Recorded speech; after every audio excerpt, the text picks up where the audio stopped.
C'est quoi le style Patrick Vieira, Yann ? Alors, je vous entendais parler de possession de jeu. On est un petit peu dans la continuité. Les dirigeants niçois, ils ont, avant d'engager Patrick Vieira, longuement discuté avec lui sur sa philosophie de jeu, sur ce qu'il voulait faire avec cette équipe niçoise.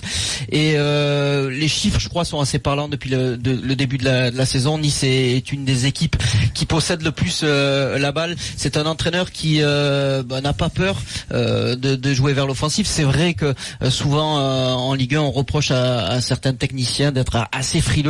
Ça sera pas le cas de Patrick Vieira cette saison. En 3 matchs, il a essayé plusieurs schémas tactiques et c'est peut-être pour ça qu'on en parle cette semaine, parce que lors du dernier match face à Dijon, il a tenté quelque chose d'un petit peu particulier. Il avait commencé la saison avec une défense à 4 assez classique, et là sur le match face à Dijon, il a essayé un schéma tactique avec 3 défenseurs qui étaient Olivier Boscagli, Dante Christophe Herrel. Ça, c'était quand l'OGC Nice avait la possession de balle, avec un milieu assez fourni, avec Danilo, Tamézé, Pierre Lesmelou, Willan Cyprien, et puis 3 attaquants, Srarfi, Saint-Maximin et Maoulida. Et à la perte de balle, il y avait un garçon qui est Adrien Tamézé, qui se transformait en latéral droit. C'est lui qui venait couvrir le latéral droit. On n'était pas sur un schéma avec 3 défenseurs centraux, 2 latéraux, comme on a l'habitude de voir, qui sont des schémas à 3 ou à 5 derrière, ça dépend comment on présente la chose. Là, on était vraiment sur 3 défenseurs, et puis Tamézé qui venait du milieu de terrain sur le côté droit.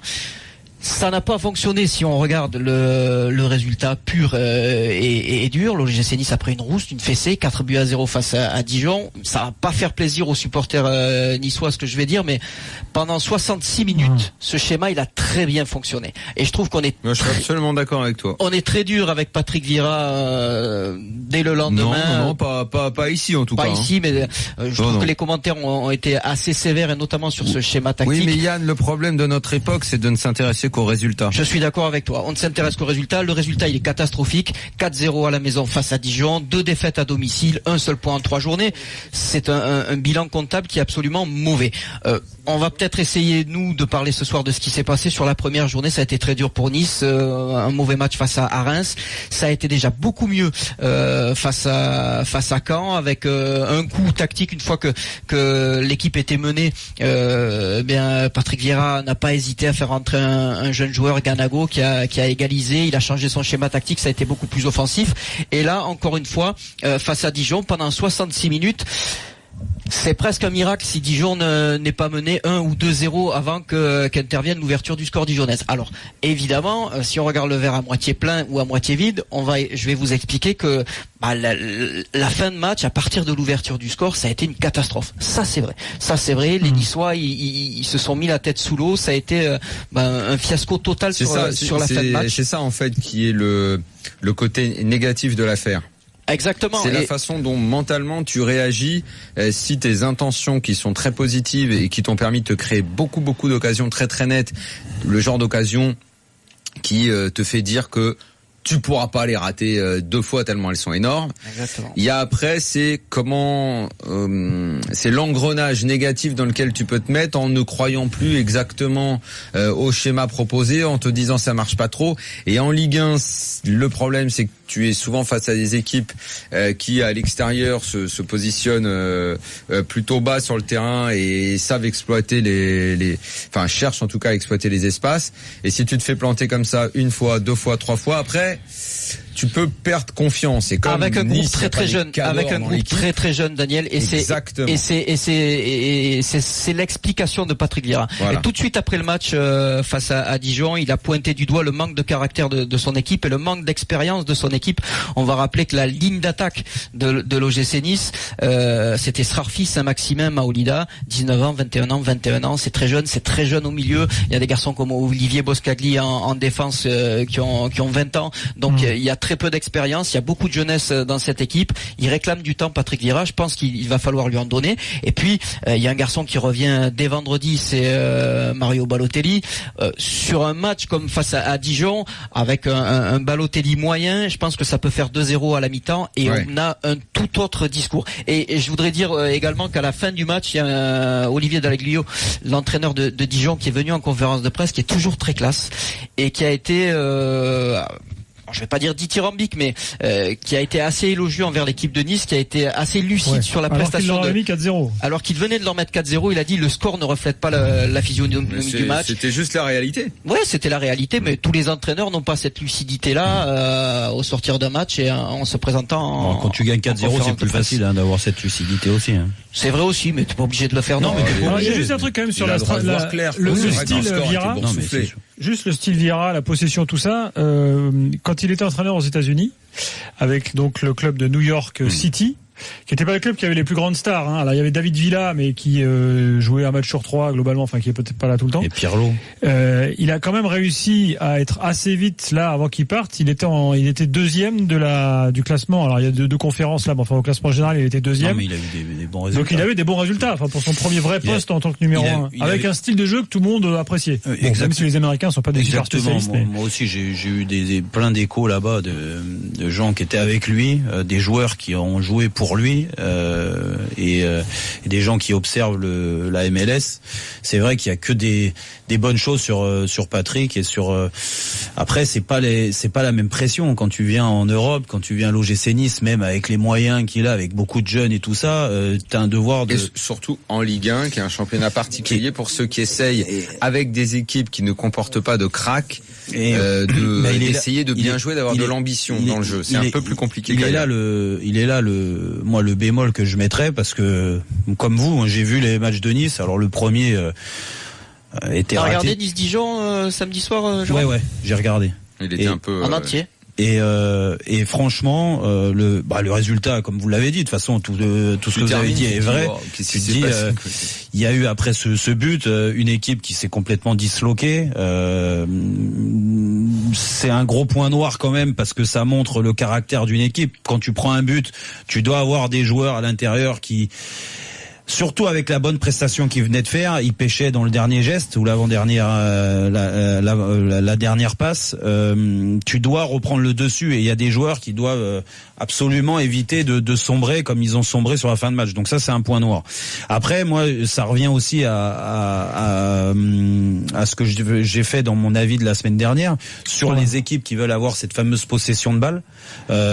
Nantes est dans ce cas-là. L'OGC Nice. Pour l'instant, ça marche pas.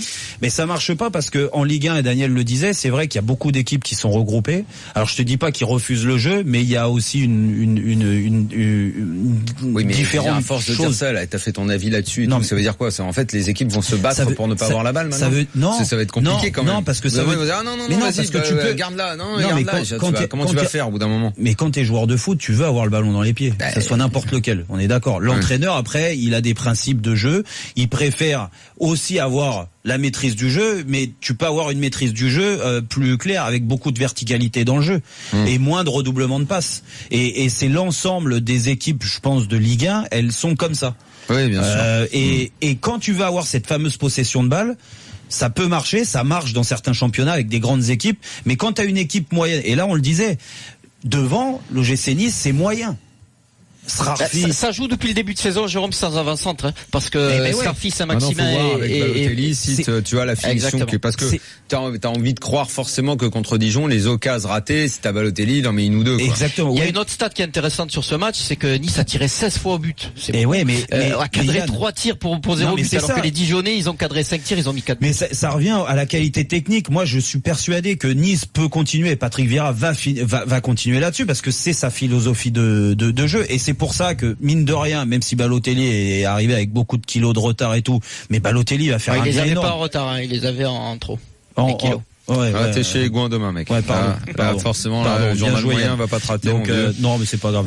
Et Balotelli, bien sûr que lui, le geste juste devant le but, le fait de cadrer ses frappes, il va l'avoir plus qu'un Saint-Maximin, qu'un Srarfi ou d'un Maolida. Mais ce que je veux dire, c'est que même dans le milieu de terrain, Lesmelou, Cyprien avant sa blessure, il était capable de mettre des bonnes frappes et de créer un petit peu le surnombre et d'avoir cette qualité technique un petit peu au-dessus de la moyenne, mais sinon, ils l'ont pas.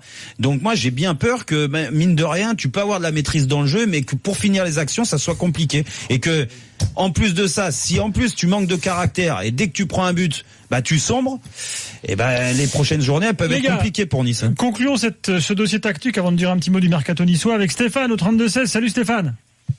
Ouais, bonsoir tout le monde. Bonsoir. Stéphane, est-ce que le style Vieira te plaît pour l'instant? Pas du tout. Pas du tout. J'ai regardé les matchs amicaux depuis le début de l'été. Comme vous dites, la possession, on l'a tout le temps, ça c'est vrai. Mais franchement, on a toutes les peines du monde à marquer un but. Eh ouais. On a gagné contre Nyon, je crois que c'est une équipe suisse de D3 ou D4. Donc il y a pas, on va dire, il y a pas trop de mal entre guillemets. Mais après, c'est catastrophique dans le jeu. Dans le jeu, on arrive à, oui, le ballon, on l'a tout le temps. Oui, ça c'est vrai. Mais se procurer des occasions, on n'y arrive pas. Il y a que ça maximum. Contre Dijon, des occasions, on a eu 1000. Non, mais ouais, on va dire oui, si vous voulez, oui. Si vous voulez, oui. T'as des occasions, les mecs qui sont tout seuls devant le but, ils mettent à côté. Si c'est pas des occasions, c'est quoi? Ouais, d'accord, oui, il y a eu Maolida. laisse Melou tout seul devant le but. Maolida, il a deux énormes occasions. Ils ont tous des occasions. Non, mais contre Dijon, pas que nous, t'en as eu plein. Non, je suis d'accord, mais contre Dijon, je veux bien. Mais les autres matchs, vous avez regardé?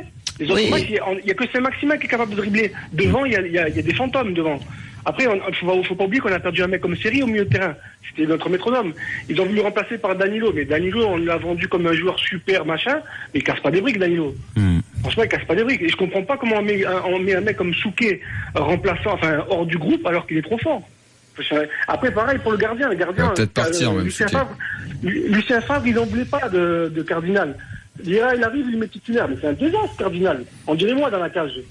C'est un désastre. Ça, par contre, Stéphane, je te rejoins. C'est vrai qu'il y a des, il y a des postes clés dans le football. De toute façon, que t'aies la possession, pas la possession, je pense que ta colonne vertébrale, c'est très important. Les défenseurs centraux te montrent aussi la grinta, la personnalité. On en parlait tout à l'heure avec le Paris Saint-Germain, et ça fait partie de ça. Et aussi tes milieux de terrain. Devant, tu dois avoir des joueurs de classe pour marquer des buts, parce que c'est ce qu'il y a de plus dur dans le football, c'est de finir les actions. Et ça, ce joueur de classe, ils peuvent l'avoir s'il est bien dans sa tête avec Balotelli, mais pour l'instant ils l'ont pas. Et puis le dernier rempart, le gardien. Moi j'ai vu les buts. Alors il est pas tout seul, mais rien que le but de la tête là, c'est le deuxième ou le troisième là de Dijon ce week-end. Il est au sein. C'est le premier but, mais le but après c'est pas le but de la tête, c'est le but de l'épaule. Ouais, de l'épaule. Ouais, mais attends, c'est l'attitude qu'il a. Un gardien de district, l'attitude qu'il a, il fait. Là c'est compliqué. Là, c'est compliqué. Oh non. Imagine quand t'es défenseur. Non, mais l'attitude qu'il a, elle est énorme. Vraiment. Alors, juste, Stéphane, merci pour ce point tactique. Reste avec nous pour parler un peu mercato. Est-ce que il y a des infos et des arrivées qui peuvent se faire avant vendredi soir, Yann, à Nice? Pas forcément. C'est pas certain. On a beaucoup parlé d'Hatem Ben Arfa, mais Hatem Ben Arfa à Nice, le retour de Ben Arfa à Nice, c'est un peu le retour de Drogba à l'OM. Je pense on y aura droit tous les mercatos, été comme hiver, jusqu'à ce qu'Hatem prenne sa retraite sportive. Si ça finit comme Drogba, il reviendra jamais, donc, voilà. C'est possible, donc, et Trapp? Et non, j'y crois très très moyennement, également, il est possible qu'il y ait pas d'arrivée du côté niçois. Vous parliez de Souquet, lui, c'est possible qu'il s'en aille, par contre. Arnaud Souquet, on a beaucoup parlé de Rennes, c'est une piste possible pour lui, mais je veux pas décevoir les supporters de l'OGC Nice, mais il est possible que le mercato niçois en termes d'arrivée soit terminé. Bah voilà, mon petit Stéphane. C'est une catastrophe. Ce que vous m'annoncez, c'est une catastrophe. C'est une catastrophe. Les dirigeants, et franchement, c'est à la limite du professionnalisme. C'est une véritable catastrophe.